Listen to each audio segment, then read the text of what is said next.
literally within the last 15 days, I've made $30,000, and I would have never done it before. Yeah, I walked around my room, I was like, I didn't even know what to think when I found out about all this latest business stuff. Oh, so beautiful.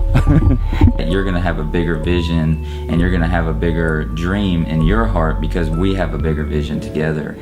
I was like, my heart was like going bam, bam, bam, bam. You know what I'm saying? Like, it's just crazy. Just knowing how many people you can impact with one video, with one website, you know, with one training. You know what I mean? It's just so amazing that you can do that kind of stuff. So it's beautiful.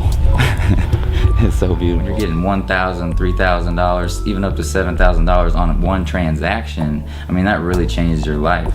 And you actually, what's really neat about it, and what I've been telling a lot of people lately, is not only is it about the money, but when there's that much money involved, you really have more of a connection with the person because you give yourself more to them. Therefore, they feel you out. They literally become your family when transactions become that big. I don't even know. What do they think of, like a kitchen thing or a bottle screw or something? I mean, it's wild. It's kind of crazy though. Yeah. Who wouldn't like that? It makes you wonder what it is. So it's appealing, you know, to the people who are visionaries, which is what we want to be, you know, as entrepreneurs, right? So it's a vision. Without a vision, you can't really make anything. So it's. Well, that's good. So you're laughing at it, but you're not making fun of it. No, because I could feel like that person who created that didn't just want a standard tree. You know, as an entrepreneur, you got to have that vision to go for something that most people in life won't ever, you know, want to go after. It's amazing. You just have to be. You got to be strong enough to know that regardless of what people think of you, it's gonna be beautiful. You know, and the person who created it, it's beautiful, kind of. I mean, it's different, right? You know, so I like it.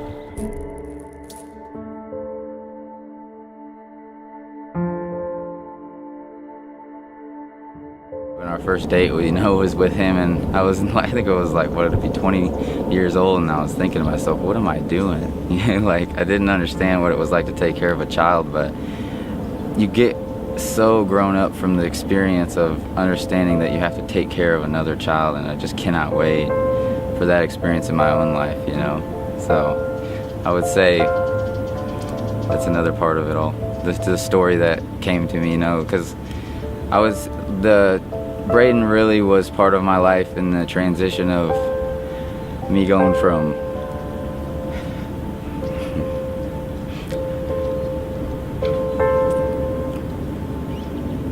he was part of the transition of me growing up as a man, and a lot of people don't know that story, you know.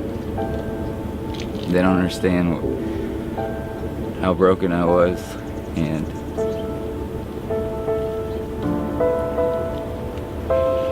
the mistakes that I made, and it just,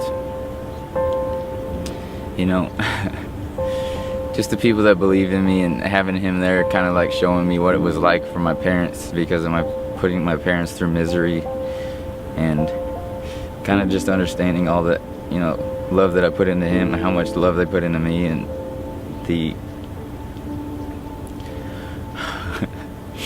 you know, it's just, how do you love somebody that fails you over and over and over again? And I watch my fiance just totally love on him, and it just makes me realize at the end of the day how much my parents really did for me. And you know, no matter what I did, at the end of the day when I woke up, my mom would be there for me and say that she believed in me.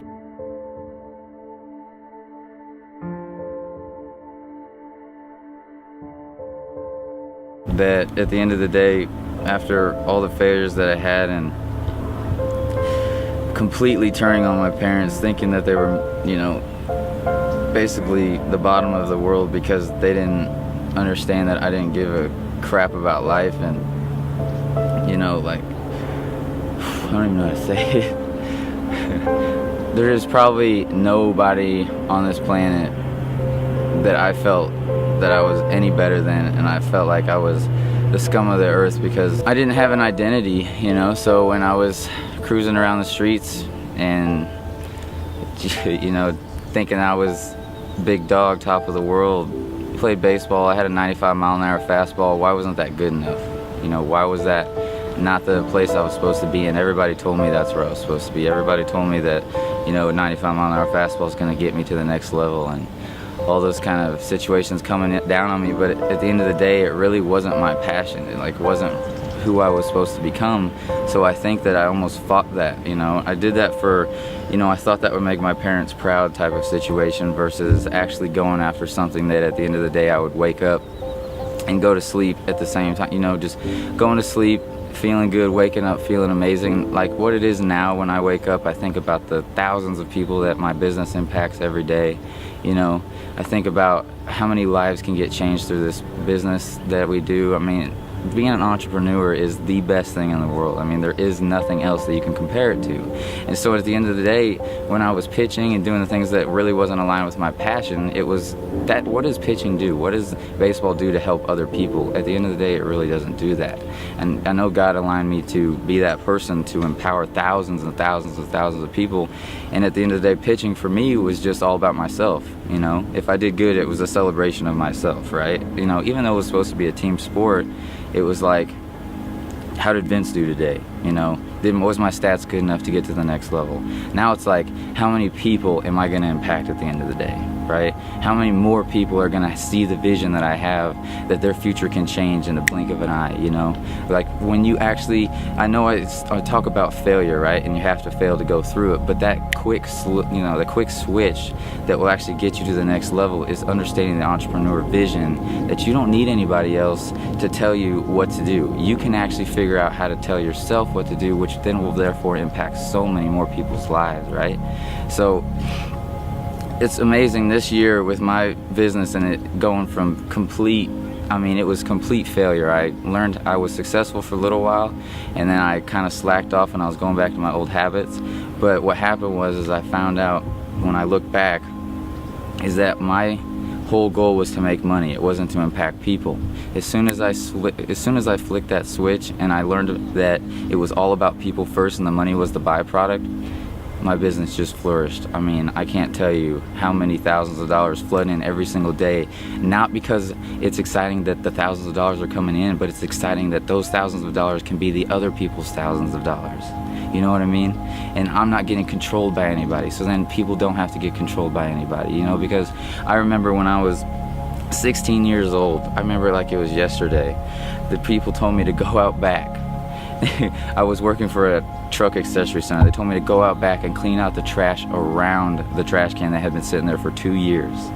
I'm talking about stepping in maggots and spiders and just trash piled up about 2 feet, 3 feet high, throwing up all over the place. I mean, it's just, that vision keeps me going every single day, to know that if somebody can actually put you in that situation in the workforce and don't really care about you and can just basically throw you in a situation that you never in your entire life would ever want to be in, why would you do it? There's a better way. There's a better way now. We can go after our own dreams, our own visions, our own goals. Why would you go after somebody else's dream? I always tell people, if you're going to go after your dreams, there's no way you're going to be able to do it for somebody else. Why would you want to help somebody else's dream when at the year 2012 and beyond, now we can have our own dreams, our own goals, our own visions, right? So we don't need to work for other people's dreams anymore. We can be entrepreneurs. We can do the things we want in life. We can hang out with our family whenever we want. We can make money while we're with our family, because that's the same thing that I'm giving people the opportunity to have now, right? You can be with your family and still have an income stream coming in. You can go to sleep and wake up with a whole bunch of payments flooding your inbox. Your email inbox just gets flooded with payments when you wake up in the morning. The other night I woke up at 4 in the morning and I just looked at my email to check it, and I had hundreds of payments come in while I was sleeping. So I knew, when I thought about that, I thought back, I was working for $7.50 an hour cleaning up trash around the trash can. And now I can wake up just for random times, just to get, you know, check an email, and I have 20 to 40 things of, it says, you know, it's so cool how it says cha-ching, you have money. Everybody can have that opportunity now while you sleep. It's just, what gets any better than that? There is nothing better than that. You could sleep and make money. There isn't anything better than that. It's just beautiful.